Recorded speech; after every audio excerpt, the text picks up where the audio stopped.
Friends, now we will start your second chapter, and the first unit is rest and motion. Okay, so at first we need to know what is rest actually. Suppose if I keep a mobile on a table, after some time when I will see the mobile, it will remain in the same position, right? That means it does not change its position with respect to the surrounding. So I can say that the mobile phone is at rest. Okay, and you have table, chair in your home, is not it? So if you don't change its position, it will remain in the same position, is not it? So all those things which do not change their position with respect to the surrounding, they are called to be at rest. Okay, so what is the definition of rest? So the definition of rest is when the position of a body with respect to its surroundings does not change with time, the body is said to be at rest. And what is motion?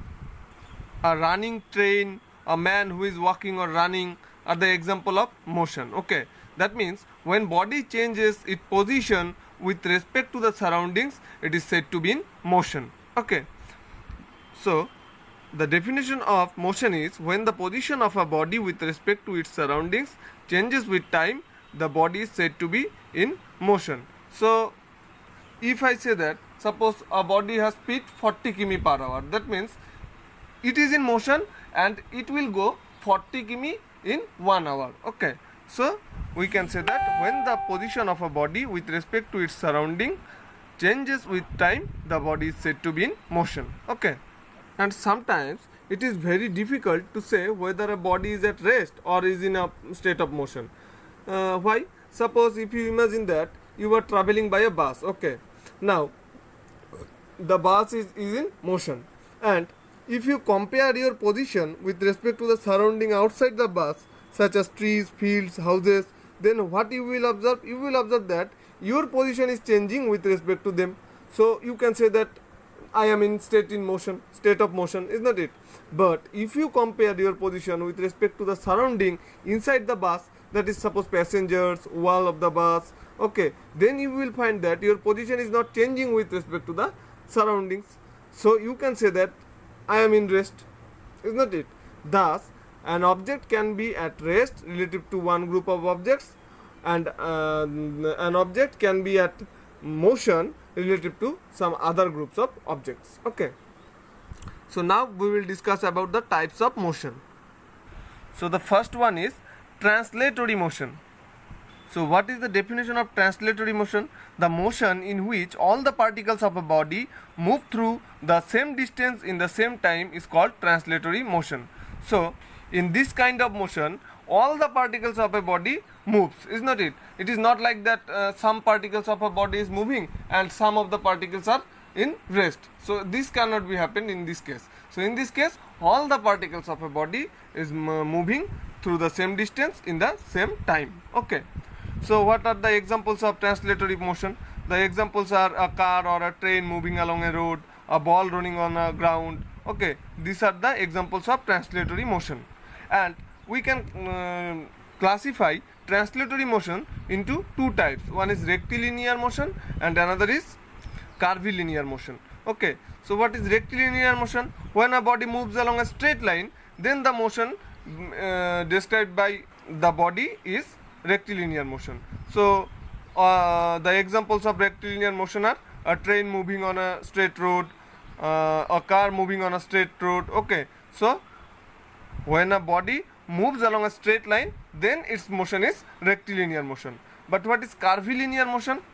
When a body moves along a curved line, the motion described by the body is called curvilinear motion.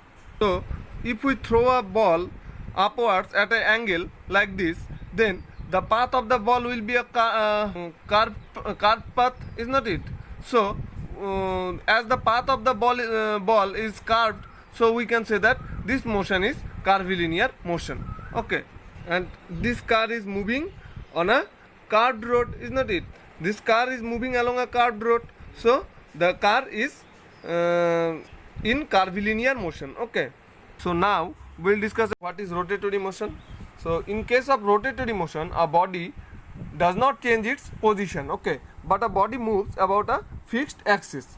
So if we consider example, suppose if you switch on your table fan, then what you will observe? You will observe that the blades of the fan will start moving in a circle about a fixed axis, is not it? So this type of motion is rotatory motion.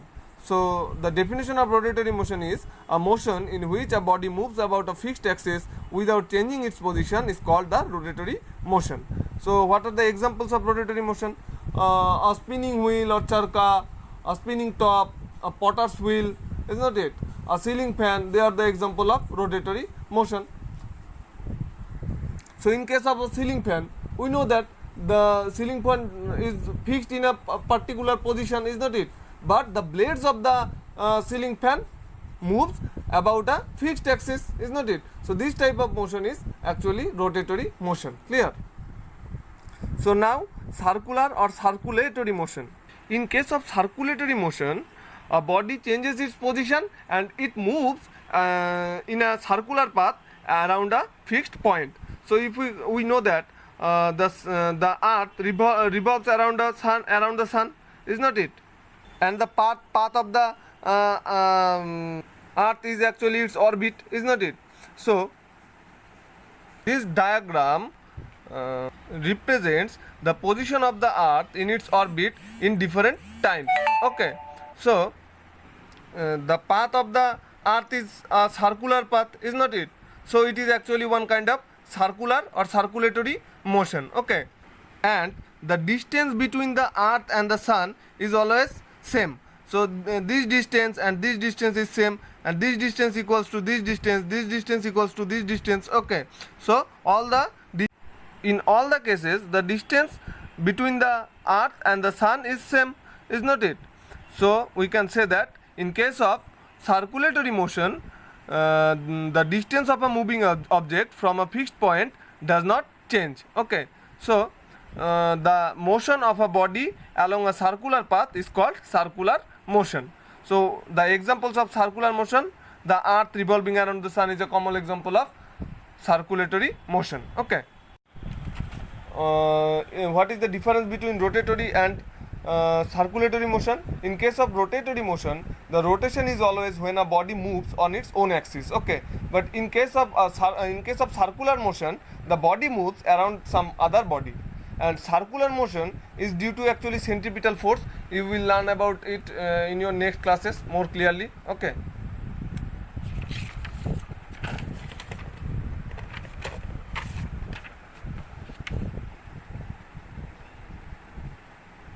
Now we will discuss about oscillatory motion. So what is oscillatory motion actually? The to and fro or back and forth motion described by an object as a whole along the same path without any change in the shape of the object is called oscillatory motion.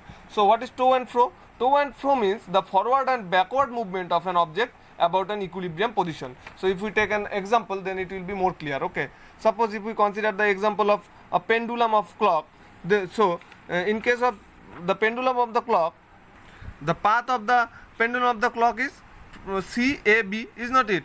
So when the position of the pendulum is in the point C, then it will come in the position A and it will then go in the position B, is not it? And again it will go from the position B to A and from A to C, is not it? So the equilibrium position of the pendulum is A, with respect to which it will move forward in the forward and backward direction, is not it? So this type of motion is actually to and fro motion. So we can say that the pendulum of a clock moving to and fro, this is an example of oscillatory motion. Okay, and a boy on a swing, this is also an example of oscillatory motion, is not it? Because he will move in the forward direction, then he will move in the backward direction. So with respect to a equilibrium position, he will move in the forward direction, and then he will move again in the backward direction, is not it?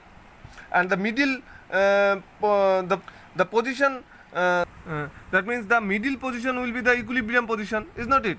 So now we will discuss about vibratory motion. So what is vibratory motion actually? This is actually a kind of oscillatory motion. Okay, but in this case a body does not move as a whole. Okay, in this case some part of the body will move and some part of the body will remain in rest. Okay, if we consider the example of a metallic wire, okay, so if we consider this figure, this figure implies a metallic wire stretched between 2 points A and B, is not it? And when the wire is plucked from the middle position, okay, then it will start moving up and down, is not it? But the motion is not oscillatory. Why? Because the whole string does not move up and down, is not it? Some parts of the wire will move up and down, is not it? And some other parts will keep in rest, is not it? So this kind of motion is actually vibratory motion. So all the musical instruments, okay, they all produces sound due to the vibratory motion. So you will learn that sound produces due to vibration. Okay, so you will learn it in your next classes more clearly why sound is produced. Okay, so the definition of vibratory motion is: the vibratory motion is a kind of oscillatory motion in which the moving object undergoes rapid to and fro motion. Okay, so now we will discuss about periodic motion.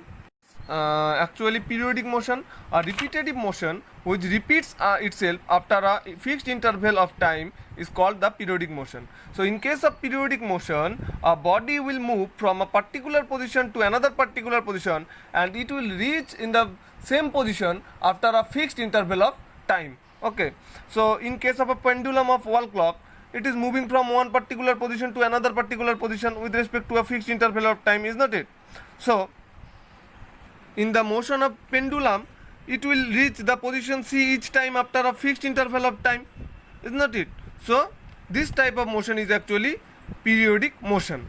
And we know that in case of Earth's periodic motion, after 1 year, that means after 365 days, it will reach to the same position, is not it? So in case of Earth, the period is actually 365 days actually in case of periodic motion of Earth. Okay, so what are the examples of periodic motion? The piston of a motor car engine running at a constant speed, this is a example of periodic motion. Heart of a normal resting person beats 72 times a minute, this is actually one kind of periodic motion. The motion of a swing is also periodic motion. Okay, what is non-periodic motion? A repetitive motion which repeats itself but not at fixed intervals of time. That means in case of non-periodic motion, a body will move from a particular position to another particular position. That means it will move from one particular position to another particular position, but it will not reach the same position after a fixed interval of time, is not it? So the examples are: a football player running in the field up and down is performing non-periodic motion, as sometimes he runs fast and sometimes slow, is not it? So suppose in case of a football player, he will move in the in both the direction from the center of the field, is not it? But sometimes he will run very fast, and sometimes he will run very slowly, is not it? So he will not reach the same position after a equal interval of time, is not it? So but he will move from a particular position to another particular position, is not it? So this type of motion is actually non-periodic motion. So what is actually uniform motion?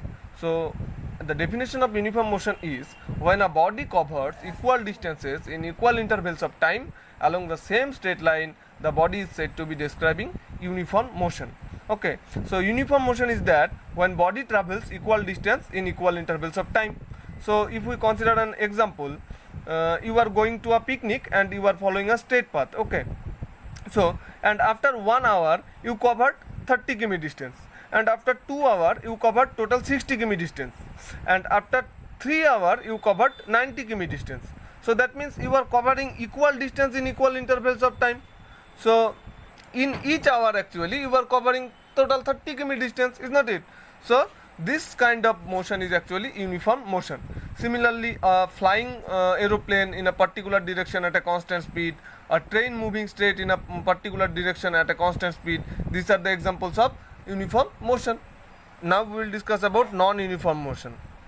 So what is the definition of non-uniform motion? When a body covers unequal distances in equal intervals of time along the same straight line, the body is said to be describing a non-uniform motion. So if we consider the same example, you are going to a picnic and you are following a straight path, then after 1 hour Suppose you covered 30 km distance, and after 2 hours you covered total 45 km distance, and after 3 hours you covered total 70 km distance. That means you are covering unequal distance in equal intervals of time, isn't it? In each hour you are not covering the same distance. So this kind of motion is actually non-uniform motion. So another example is that suppose an ant moving along a straight line, okay, towards east, and it is moving from the position A to B, that means the total distance 3 semi in 1 second, and after that it covers the distance from B to C, which is 2 centimeter in 1 second, and after that it covers the distance C to D, that means total distance 5 centimeter in 1 second. That means it is not covering equal distance in equal intervals of time, isn't it? This is actually a kind of non-uniform motion, isn't it? And this is actually an example of non-uniform motion. Similarly, a cyclist cycling on a busy street is describing a non-uniform motion. Okay, so that's it. Thank you.